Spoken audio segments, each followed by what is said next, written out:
चला. तरी खवणे यांच्या गावी पाटावे काय करावे, सांगे जात्यंधारवे काय आधी. 22वी ओळी चालू आहे. माणसाची आस्था बुद्धी इच्छा एकदा भरकटली कि मग काय होतं, विषय सुखाची परमावधी. साधू संतांनी वेदशास्त्राने आपल्याला परमात्म्याच्या प्राप्तीचा मार्ग सांगितला. आपलं परम कल्याण हे विषय प्राप्त करण्यात नसून देवाच्या प्राप्तीमध्ये आहे हे साधू संतांनी सांगितलं. सगळ्या लोकांना कळतं पण वळत नाही. ह्याचं कारण काय? कळतं सगळ्याला पण वळत नाही. ह्याचं कारण काय ते या ओव्यामध्ये सांगितलंय. सगळ्यांना कळतं, पिणाराला कळतं पिणं चांगलं नाही, तरी पण तो पितो. का असं? त्याची बुद्धी भरकटलेली असते. तसं साधू संतांनी सांगितलं, देवाच्या प्राप्तीमध्येच आपलं परम कल्याण आहे हे कळतं लोकांना. साधू संतांनी आपल्याला कळेल या भाषेतच सांगितलंय. पण तरी सुद्धा देवाच्या प्राप्तीकडे प्रवृत्ती होत नाही, विषयाकडेच प्रवृत्ती होते. खालारा धावे पाणी, पाणी उताराकडेच धावतं, तसं माणसाची प्रवृत्ती विषयाच्याच प्राप्तीकडे होते. असं का? तर त्याचं कारण सांगतात. आणि असं झाल्यामुळेच देवाचं ज्ञान कळत नाही. परम कल्याण ज्यात आहे असं अध्यात्म ज्ञानाकडे प्रवृत्ती होत नाही. मग माऊली उदाहरण देऊन सांगतात. एरवी तरी खवणे यांच्या गावी. खवणे म्हणजे कोण? नग्न लोकांच्या, दिगंबर जैन क्षपणकांच्या. जैन साधूंमध्ये 2 प्रकार आहेत, एक श्वेतांबर आणि एक दिगंबर. श्वेतांबर म्हणजे कोण? पांढरे कपडे घालतात, नाकाला अशी पांढरी पट्टी बांधतात. श्वेत म्हणजे पांढरे, अंबर म्हणजे वस्त्र. पांढरे वस्त्र घालतात ते श्वेतांबर. आणि दुसरे दिगंबर असतात. दिग म्हणजे दिशा, अंबर म्हणजे वस्त्र. म्हणजे दिशा हेच ज्यांचं वस्त्र आहे असे. म्हणजे काय? म्हणजे कपडेच घालत नाहीत असे दिगंबर साधू, वस्त्रहीन. मग असं वस्त्रहीन साधूंचं एक गाव, दिगंबर साधूंचं गाव. त्या गावात दुसरं कोणीच नव्हतं राहत, सगळे दिगंबर. आणि तिथं एका माणसाने, एका व्यापाऱ्याने भारीच्या कपड्याचं दुकान लावलं त्या गावात. किती धंदा होईन त्याचा. माऊली म्हणतात बघा, खवणे यांच्या गावी पाटावे काय करावी. तिथं भारी कपड्याचं दुकान लावून उपयोग काय? सांगे जात्यंधा रवी काय आधी. पाटाऊ म्हणजे कपडे, पाटावे म्हणजे कपडे, उंची कपडे, भारीचे कपडे. त्यांच्या गावात लावून काही उपयोग नाही दुकान ते. जात्यंधारवी काय आथी. आंधळ्या माणसाला सूर्याचं काय महत्व आहे महाराज. ज्ञानोबा म्हणतात की हा सूर्य उगवला ना, जगाची आंधे फेडीत, श्रेयची राऊळे उघडीत, निघे जैसा भास्वत प्रदक्षिणे. तुम्ही पहा, सूर्य उदय जर झाला नाही तर हे जगातलं सगळं किती सुंदर जग असो, काय उपयोग आहे का त्याचा? दिसेल का जग? सूर्य उदय झाला की सगळ्या जगाचं सौंदर्य दिसतं. हे निसर्गरम्य जग आपल्याला पाहायला मिळतं सूर्य उदय झाल्यावर. पण सूर्य उदय जरी झाला तर आंधळ्या माणसाला दिसतं का काही? सूर्याच्या नात्री आंधळ्याच्या गावी आपण पे प्रगटले रवी, तरी ती ओतपलीची घ्यावी वाचून प्रकाश उकायचा. माऊली म्हणतात त्यांना उष्णता मिळेल आंधळ्या माणसाला, पण प्रकाश नाही. म्हणजे थंडी वाजायला लागली त्याला उन्हात बसता येईल, कवळ्या उन्हात आंधळ्या माणसाला त्याचा फायदा होईल, पण सूर्याच्या उजेडाचा काही फायदा होणार नाही. जात्यंधा रवी काय आथी, त्याला काय सूर्याची किंमत आहे उजेडाची. का बहिर यांच्या आस्थानी. जात्यंधा म्हणजे जन्मांध. बरं समजलं ना? एकदम सोपं. का बहिर यांच्या आस्थानी कवन गीता ते मानी, की कोल्हे या चांदणी आवडी उपजे. बहिऱ्या माणसांच्या सभेमध्ये, सगळ्या बहिऱ्या माणसांची सभा भरलेली आहे आणि त्या बहिऱ्यांच्या सभेमध्ये सुंदर गायन ठेवलं, शास्त्रीय गायन. मग ते शास्त्रीय गायनाशी ताने मारतात हात हलवून, असं तसं. त्यांना ऐकू येत नव्हतं. ते आंधळे म्हणायचे, हे लेच आळे पिळे देऊन राहिले, याच्या पोटात दुखते वाटते. त्या हावभाव बैरे बैरे हो आंधळे, तुम्ही बी ऐकूनच घेऊन राहिले काही सांगत जाणं. तसं ते आळे पिळे देऊन हावभाव करून गायन करते, यांना ऐकूच येत नाही. म्हणतात हे ते पोटात दुखत असेल म्हणून चाललंय. तर असं बहिरे यांच्या आस्थानी कवन गीता ते वाणी, ते इंगळे महाराज होऊन गेले बघा. ते म्हणले मेंढ्या वळणारा माणूस, त्याची मेंढीच हरवली, पण तो मेंढ्या वळणारा बैरा होता. मग इकडे तिकडे पाहू लागला. ते एका शेतकऱ्याने त्याची मेंढी सापडून दिली. चांगली मोठीच्या मोठी मेंढी होती. आणि मग त्या मेंढपाळाला वाटलं ह्यानं आपल्याला मेंढी सापडून दिली, आपली काहीतरी बक्षीस देऊ. मग त्यानं एक पाय मोडकं मेंढीचं पिल्लू त्याला म्हणले तुलाच राहू दे आता हे. आता ते शेतकरी बैरा, त्याला वाटलं हे मला म्हणतंय की तू ही मेंढीचं पिल्लू मोडलं याचा पाय. तो म्हणला अरे मी कशाला मोडू. तो म्हणायचा घे. हा म्हणायचा मी नाही मोडलं. तेच लागलं भांडण. त्या शेतकऱ्याला वाटायचं हा मला म्हणतो की तू याचा पाय का मोडला, आता हे तुलाच राहू दे, मला पैसे दे परत. आणि तो शेतकऱ्याला वाटलं असं म्हणतोय हा काय घेणं. लागलं दोघांचं भांडण सोडवायला. चल म्हणे गावात भांडण सोडवायला. दोघं गेले गावाच्या पाटलाकडं भांडण सोडवायला. पाटील आहे बैरा, हा याचं सांगत होता. हा म्हणला मेंढपाळ म्हणला अहो पाटील म्हणला मी मेंढी हरवली म्हणून शोधत होतो, यानं मेंढी सापडून दिली म्हणून याला हे देतोय पिलू मोडक. हा घेत नाही म्हणे.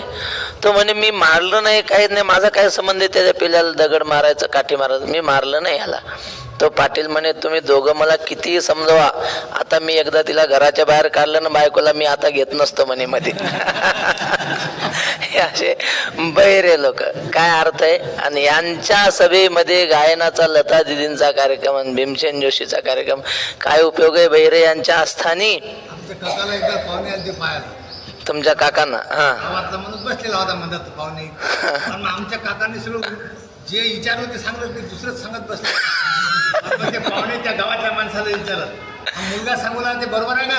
तो म्हणे त्यानं जे सांगलं ते एकदम बरोबर आहे. जे आबा आले, आबा म्हणजे दोन्ही बहिरी टप्पर मोठ्याने विचारा.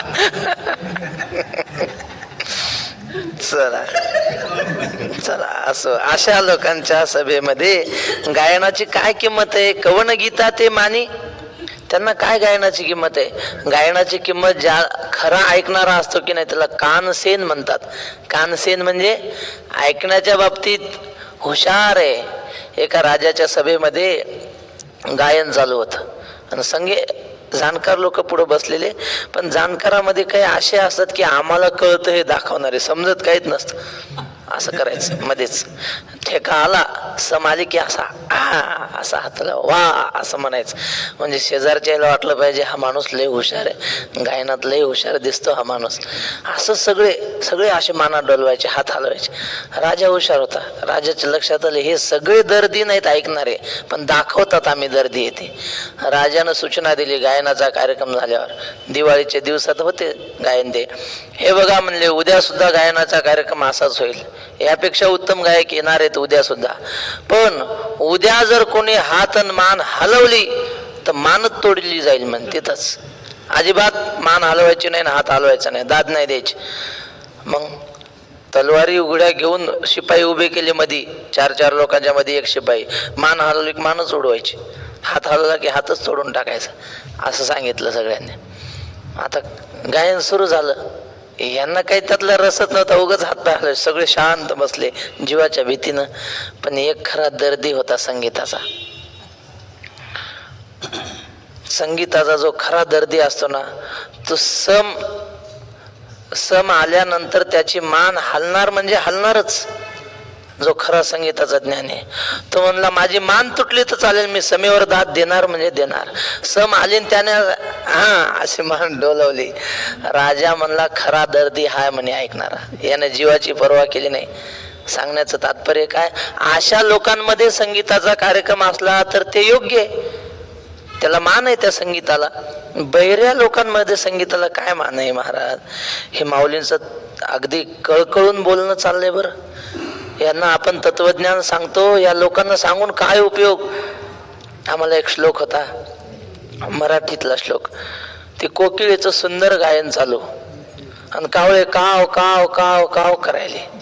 कावळ्यांनी ग बसून ऐकावं का नाही? पंचम स्वरात कोकिळेचं गायन चालू, पण कावळे काय ऐकनात. मग ह्या कोणीतरी शहाणा माणूस त्याने त्या कोकिळेला सांगितलं, अगं कशाला इथं गायन करतेस, तुझ्या गायनाला काही किंमत आहे का इथं?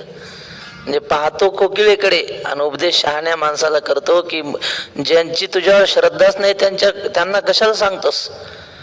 येथे समस्त बहिरे वसतात लोक, का भाषणे मधुर तू करीसी अनेक. हे मूर्ख यास किमपी नसे विवेक, कोकिळ वर्ण बघुनी म्हणतील काक. इथं सगळे बहिरे लोक राहतात, यांच्या पुढे गायन करू नको म्हणले. एकनाथ महाराज म्हणतात, अंधापुढे दीप खरासी चंदन. वा पान करू. वा, आंधळ्या पुढे दिव्याला काय किंमत आहे? अंधा पुढे दीप खरासी चंदन, सर्पा दूध पान करू नये, क्रोधी अविश्वासी त्यासी बोध कैचा. आपली वाचा शिनवू नये. तेच सांगतात की बहिरयांच्या स्थानी कवण गीता ते माने, की कोल्हे या चांदणी आवडी उपजे. कोल्ह्याला चांदणी म्हणजे चंद्राचा प्रकाश आवडतो का? कोल्ह्याला चांदण्यांचा प्रकाश आवडत नाही. का बरं? कारण अंधार असला की कोल्ह्याला चोऱ्या करता येतात, ऊस खाता येतात, शेतकऱ्याचे द्राक्षाचे घड तोडता येतात. अंधार मालकाला दिसत नाही. आणि चांदण्याचा प्रकाश पडला ना, पौर्णिमेचं चांदणं, एवढाच कधी कधी एवढाच पौर्णिमेचा प्रकाश असतो की असं वाटतच नाही रात्र आहे म्हणून, एवढा स्वच्छ प्रकाश. मग तसा प्रकाश पडल्यावर कोल्ह्याचं मन जळतंय, कोल्ह्याचं आतून, की आता आपल्याला द्राक्ष चोरून खाता यायचे नाही. शेतकऱ्याला दिसतंय, जागलेला आलेल्या शेतकऱ्याला दिसतंय ना. कोल्ह्याला चांदणीचा प्रकाश, चंद्राचा प्रकाश आवडत नाही. आवडी उपजे असा प्रश्नचिन्ह आहे तिथं. आवडते का चांदणीचा प्रकाश? तो नाही आवडत. पै चंद्रोदया आरवते, जयांचे डोळे फुटती असते, ते कावळे केवी चंद्राते ओळखती. पै चंद्रोदया आरवते म्हणजे चंद्रोदयाच्या पूर्वीच ज्यांचे डोळे फुटतात कावळ्यांचे. म्हणजे काय? चंद्र उदयाचा त्यांना उपयोग होत नाही कावळ्यांना.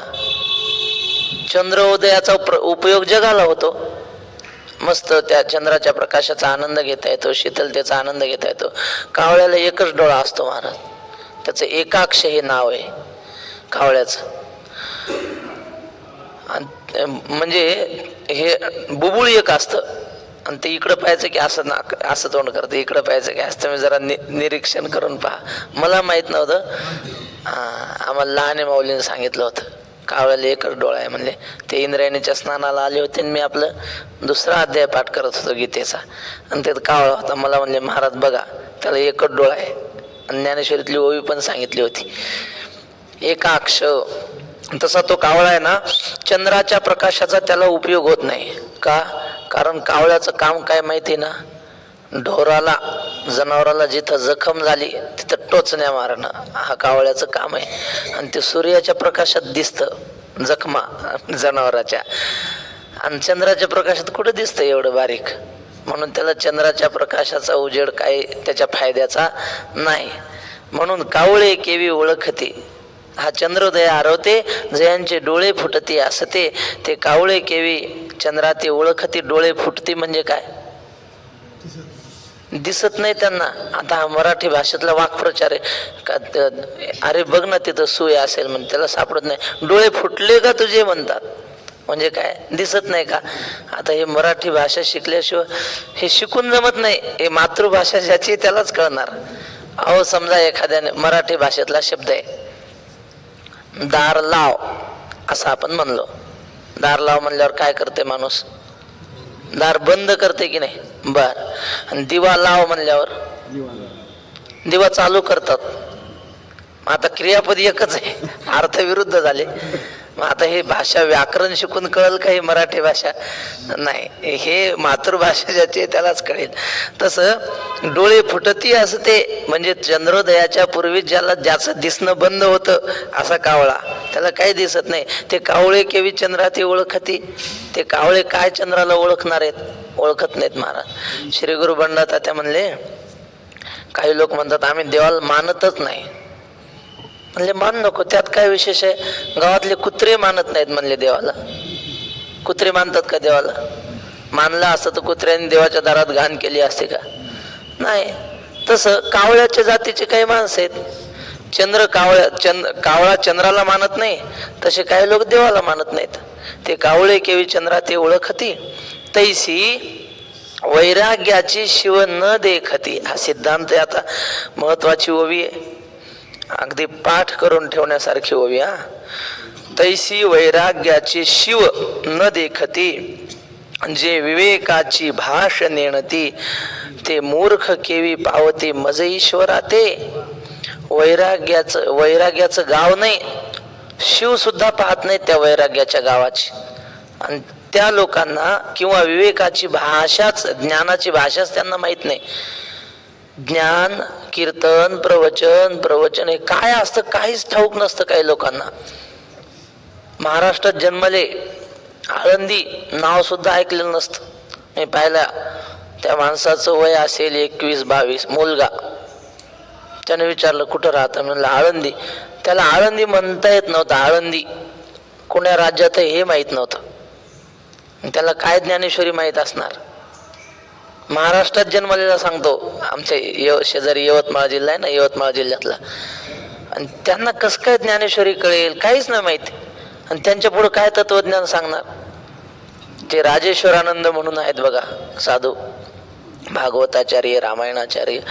त्यांनी गोष्ट सांगितली. म्हणजे एक साधू रेल्वेने प्रवास करत होता आणि त्याचं पाकिट खिसाच मारला कोणतरी, पैसेच चोरले. आता काय करावं, तिकीट काढायलाच पैसे नाही. जिथपर्यंत काढलं होतं तिकीट त्या स्टेशनवर उतरला साधू.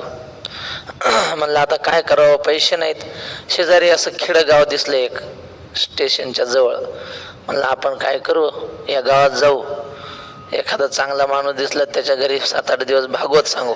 मग भागवत सांगितल्यावर काय भेटते, काय भेटायचं, भेटेल की नाही थोडंफार काहीतरी. ते मिळालं की आपण आपल्या मार्गाने जाऊ. गेला त्या गावात, पण त्याचं दुर्दैव असं, त्या गावात भागवत कथा म्हणजे काय कोणाला काहीच माहित नाही. एक ब्राह्मणाचं घर होतं बिचारा. त्या ब्राह्मणाच्या घरी गेला.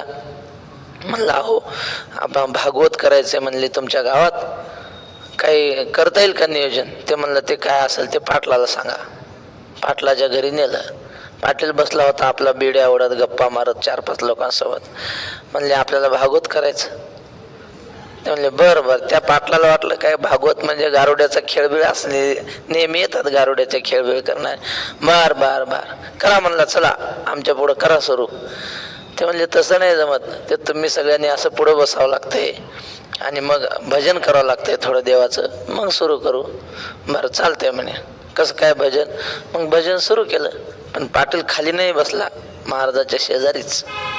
झालं भागवत सुरू. मग काही लोक, पापी लोकांचं कसं असतंय, देवाचं नाव सुरू झालं की झोप सुरू होणार आहे की नाही. सावध झालो हरीच्या आलं जागरण, जेथे वैष्णवांचे भार जे जे कारगत. पळून या गेली झोप आणि होते पाप आडते. झोप कधी येते, पाप असलं तर. प्रवचनात कीर्तनात पापी होते. बिड्या ओढणारे काय पुण्यवान असतात काय, लोकांचं व्याज घेणारे. मग तो व्याज घेणारा होता पाटील.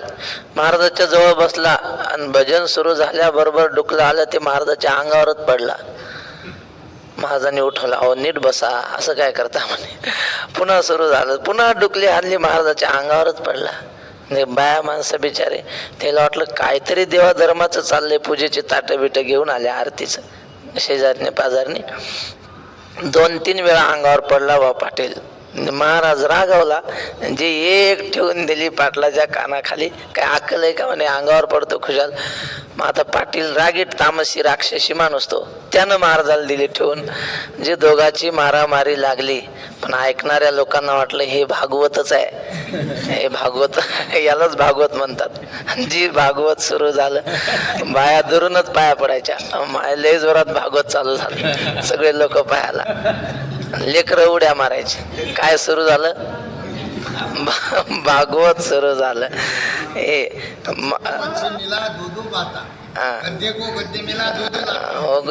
आता मग अशा लोकांना ज्यांना ज्ञान म्हणजे काय माहित नाही, वैराग्याची विवेकाची भाष नेणती, ज्ञान नावाचा शब्द ज्यांच्या कानावर कधी पडला नाही, त्यांना काय तत्वज्ञान सांगणार आपण. हे राजेश्वरानंद म्हणून आहेत. हा सगळ्या जे वरल्या बाबा येतात हो 25वी सिद्धांत आहे हा दृष्टांताच्या. तैसी वैराग्याची शिव न देखती, जे विवेकाची भाष्य नेणती, ते मूर्ख केवी पावती मज ईश्वराते.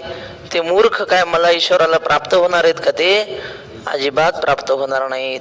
कैसा नेणो मोह वाढीनला, तेणे बहुतेक काळू व्यर्थ गेला, म्हणून योग हा लोपला लोकी ये. कसं काय एवढा मोह वाढला कुणाला माहिती.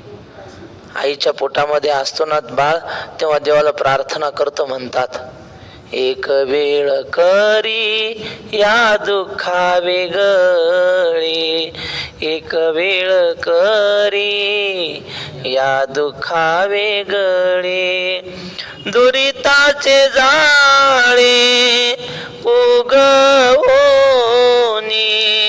दुरिताचे जाळे उगवोनी, आठवीन पाय हा माझा नवस, आठवीन पाय हा माझा नवस. देवाला म्हणतो, देवा मी बाहेर एकदा या दुःखातून मला तू सोडवलं ना, मी रात्रंदिवस तुझं भजन करीन, तुझी आठवण करीन. आणि बाहेर आला देव म्हणतो आता भजन कर ना. कवा कवा कवा म्हणतो. मी कुठं म्हणलं होतं तुला भजन करीन. झालं. आणि मग पुढे पुढे असा मोह वाढतो, हे माझं ते माझं ते माझं. त्याच्या मोहाचं झाड इवलेसे रोप लाविले द्वारी, त्याचा वेलो गेला गगनावरी. सगळ्या जगातलं हे माझं ते माझं ते माझं करत राहतो. माऊली म्हणतात हे मोह एवढा वाढला कस काय. आणि तेने बहुतेक काळ व्यर्थ गेला. माणसाचं आयुष्य कशात जातं? वाया, संसारात जातं. लोक म्हणतात महाराज आम्हाला उशिरा कळलो परमार्थ, नाही तर आम्ही ज्ञानेश्वरी पाठ केली असती, लवकर कळलं असतं. तर याचा अर्थ आयुष्य वाया गेलं. त्याला कळलं ना कशात वाया गेलं, एका शब्दात सांगा. असं सांगितलं तर मोहात वाया गेलं. आपलं हे घर माझं, पोरं माझी, बायको माझं हे म्हणण्यातच आयुष्य गेलं. तेने बहुतेक काळू व्यर्थ गेला, म्हणून योग हा लोपला लोकी ये. लोकांच्या मनात मोह निर्माण झाल्यामुळं जी सूर्यापासून ज्ञानाची परंपरा सुरू झाली होती, ते मध्यंतरी राजे लोकांच्या मनामध्ये मोह निर्माण झाल्यामुळं बहुतेक काळ ज्ञानाशिवाय गेला. आणि म्हणून योग हा लोपला लोकी. म्हणून हा ज्ञान योग कर्मयोग लोकांमध्ये आसून नसल्यासारखा झाला, लोपल्यासारखा झाला. नष्ट झाला असं म्हणलं नाही, लोपला. स एवायं मया तेद्य योगः प्रोक्तः पुरातनः,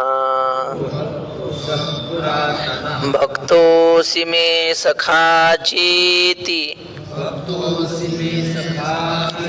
रहस्यं ह्येतदुत्तमम्. खालच्या ओळीला एक आकडा, भक्तोशी नाही, नुसतं भक्तोशीला एक आकडा करा.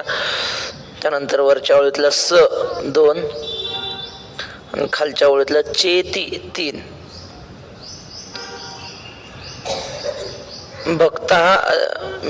भक्तोसी मे सखा चेती. अर्जुना तू माझा भक्त आहेस आणि मित्र सुद्धा आहेस. स एव अयम मया ते अद्य योग प्रोक्तः पुरातनः. त्या तुला तो योग अत्यंत जुना असलेला पुरातन असलेला योग मी तुला आज सांगतो आहे. अद्य म्हणजे आता किंवा आज. प्रोक्तः सांगितलं आहे, सांगतो आहे. च इति रहस्यम ही एतद उत्तमम. हे अत्यंत गुह्य तत्वज्ञान आहे. तोची हा आजी आता तुझ प्रती कुंती सुता, सांगितला मी तत्वता भ्रांती न करी. तोच हा आज तुला मी योग सांगतो आहे. कुंती सुता म्हणजे कुंतीच्या मुला अर्जुना. पण आता याविषयी तू मनामध्ये संशय भ्रांती काही धरू नको. खरोखर तुला योग खरं तत्वज्ञान सांगितलं. हे जीवीचे निजगुज परी केवी राखो तुझ, जे पढी येसी तू मज म्हणून या. अर्जुना, हे माझ्या मनातलं, जीवीचे म्हणजे अंतःकरणातलं, मनातलं अत्यंत महत्वाचं गुह्य आहे. कुणालाच सांगितलं नाही मी, पण आता तुझ्यापासून कसं काय लपवून ठेवू? माऊली म्हणतात, आपल्या मनातलं कुणाला सांगावं? ना तरी प्राणाचे सोयरे भेटे, मग जीवी भूतली जिये संकटे, ती निवेदिता न वाटे संकोचू काही. आपलं दुःख कुणा पुढं सांगू नये माणसाने. का बरं? म्हणले आपल्याला झालेली जखम जर आपण कुणालाही दाखवत सुटलो तर लोक खिशात मिठाच्या पुड्या घेऊन फिरत असतात. कोणाची जखम दिसली की त्याच्यावर चोळायचं. दवाखान्यात पेशंटला भेटायला जातात लोक बरं का, आजारी असलेल्या. त्याच्या पुढे जाऊन काय बोलावं ते कळत नाही लोकांना. त्याला म्हणतात, अहो आमच्या आत्याला असंच झालं होतं आणि ते 4 दिवसात मेली बुवा म्हणतात. आता त्याला तो मरीन की राहीन तो. तिथं जाऊन काय सांगायचं असतं? काही नाही होत, आमच्या पाहुण्याला झालं होतं पण त्याला काही नाही झालं असं सांगायचं का नाही? तिथं जाऊन असं सांगणं. मनातलं गुह्य कसं बोलावं, कुठं बोलावं काय कळलं पाहिजे. अर्जुनाला देव म्हणतात, अर्जुना कुणाला सांगितलं नाही मी आजपर्यंत, पण तू माझ्या जीवाचा मित्र आहेस. ना तरी प्राणाचे सोयरे भेटे, प्राणाचा सोयरा भेटला ना मग आपल्या अंतःकरणातल्या गुपित गोष्टी आपण एकांतात सांगतो त्याला, आणि सांगितल्या पाहिजे. आपल्या भारताचे पंतप्रधान आहेत ना नरेंद्र मोदी, त्यांना एका पत्रकाराने विचारलं, तुम्ही एवढे यशस्वी कसे झाले तुमच्या जीवनात? ते म्हटले, काही नाही, आपल्या जीवनात एक व्यक्ती अशी ठेवायची की तिला आपल्या जीवनातल्या सगळ्या गोष्टी आपण सांगितल्या पाहिजे. जाणकार एक भरोशाची अशी व्यक्ती ठेवायची की आपल्या जीवनातल्या सगळ्या गुपित गोष्टी त्या व्यक्तीला माहीत पाहिजे. मग ती व्यक्ती आपलं सगळं ऐकून आपल्याला 1-2 वाक्याचा उपदेश करते, आणि तो 2 वाक्याचा उपदेश एवढ्या महत्वाचा असतो की लाखो करोडो पुस्तकं वाचून सुद्धा जे ज्ञान मिळणार नाही ते 2 वाक्य ज्ञान देतात. म्हणून कोणीतरी अशी व्यक्ती पाहिजे की सर्व आपल्या जीवनातलं सांगावं त्याला. असो, तेव्हा अर्जुना तू माझ्या जीवनातली अशी व्यक्ती आहेस की तुझ्यापासून मी काहीच लपवून ठेवू शकत नाही. केवी राखो तुझ्यापासून काय लपवून ठेवू? जे पढी येशी तू मज म्हणून या. आणि कुणाला न सांगितलं तुला का सांगतो? तू मला आवडतोस म्हणून सगळं तुला सांगतो. तू प्रेमाचा पुतळा, भक्तीचा जिव्हाळा, मैत्रीची चितकळा धनुर्धरा. अर्जुना, तू मूर्तिमंत प्रेमाचा पुतळा आहेस.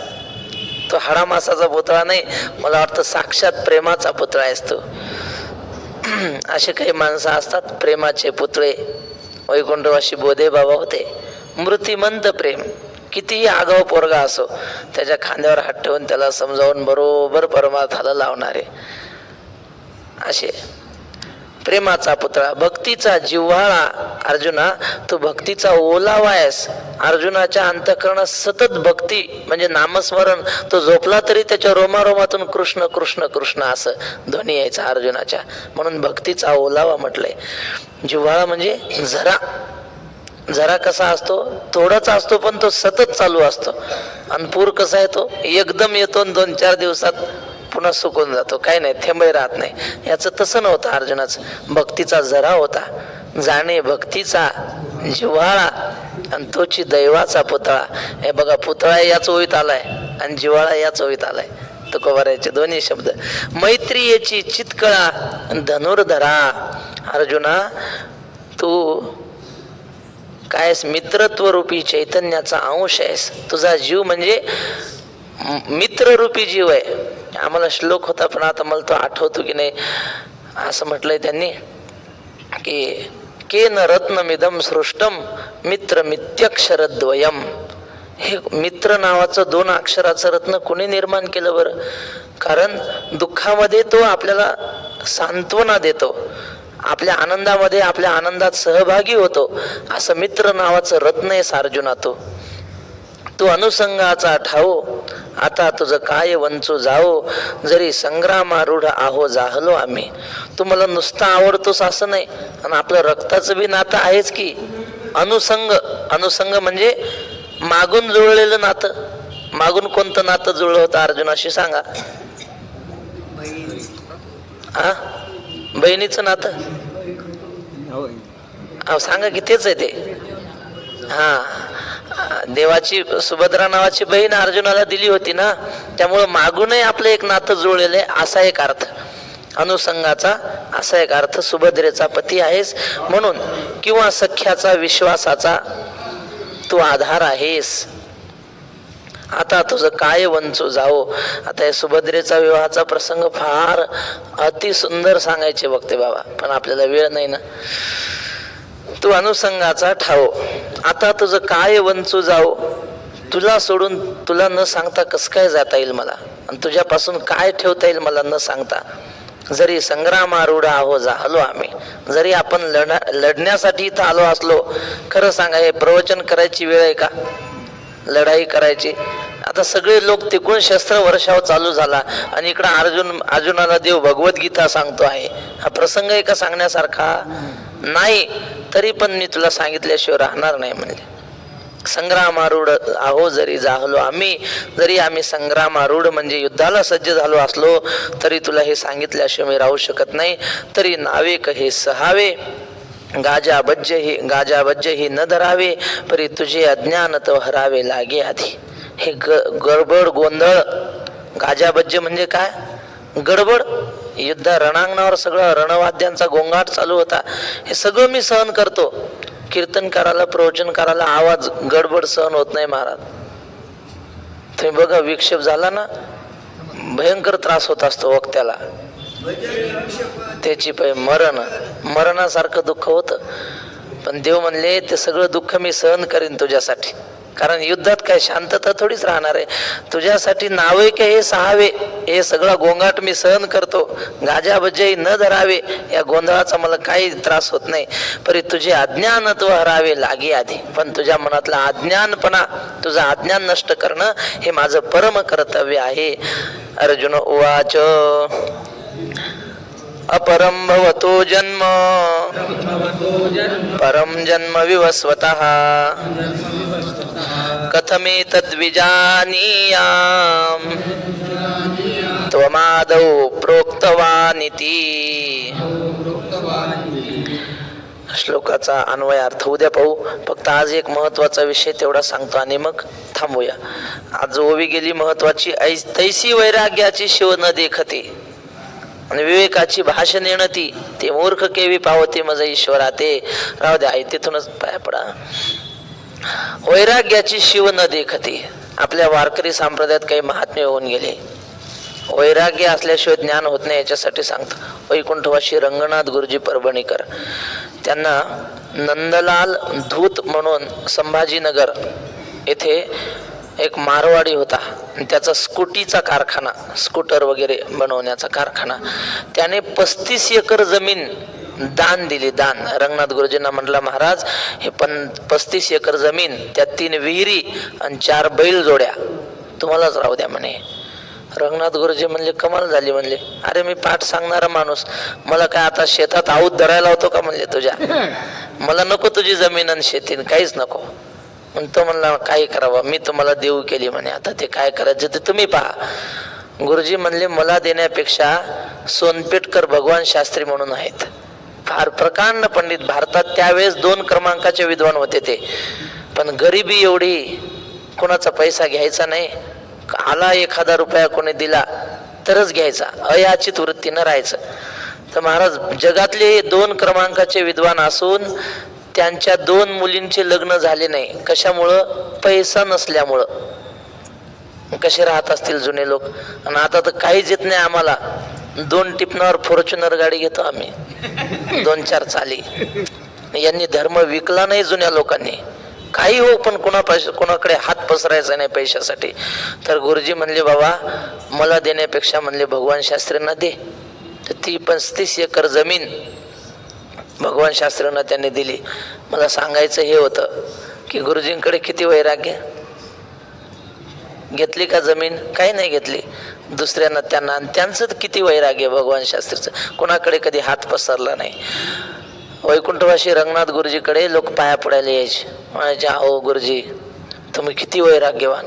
गुरुजी म्हणले अरे मी कसा वैराग्यवान, माझ्यापेक्षा म्हणले मामासाहेब दांडेकर त्याच्या पाया पडा, ते खरे विद्वान आहेत, ते खरे वैराग्यवान आहेत. म्हणजे कसं काय? अरे म्हणले मला काय, मी अडाणी माणूस आहे म्हणले, पण मामासाहेब दांडेकर प्रोफेशनल त्या काळातले प्राध्यापक होते आणि त्या काळात भरपूर पगार होती मामासाहेबांना, सुंदर चांगल्या कुळात जन्म, सुदृढ देह, हे सगळं असून ते ब्रह्मचारी राहिले, ते खरे वैराग्यवान आहेत म्हणले. सांगण्याचं तात्पर्य काय? वैराग्य असल्याशिवाय परमार्थिक ज्ञान मिळू शकत नाही. वैराग्य म्हणजे काय? इहलोकापासून ब्रह्मलोकापर्यंत अनुकूल मानलेल्या त्यागाने, भोगाच्या त्यागाच्या इच्छेस वैराग्य म्हणतात. त्यागाची इच्छा पाहिजे. ऐहिकीचे का स्वर्गीचे भोग पायिक जाहली या इच्छेचे, ते भोगावे हे न रुचे मना माझी. या संसारिक भोगाविषयी मनामध्ये तुच्छ भावना असणं. वैराग्य कशाने निर्माण होतं? आपल्याला जो भोग आवडतो त्याच्यातले दोष पाहिजे, मग वैराग्य निर्माण होतं. माऊली म्हणतात तैसी संसाराया समजता, जाणे जे जे अनित्यता, तै वैराग्य दवडिता पाठी लागे. खिरीची गोष्ट माहिती ना तुम्हाला? खिरीची गोष्ट माहिती की नाही? जाई खीर घेत नव्हते. का घेत नव्हते? हा नाही हो, हा त्यांना त्यात काय पडलं होतं हे माहित होतं. बाकीचे रटावून आणत होते वाटीवर वाटी. तो म्हणायत मला खीर नको, त्यात मोती पडलेले आहेत नाकातले, हे त्यानं पाहिलं होतं. तसं त्या विषयातली दोष दृष्टी पाहायची, म्हणजे त्याविषयी काय होतं?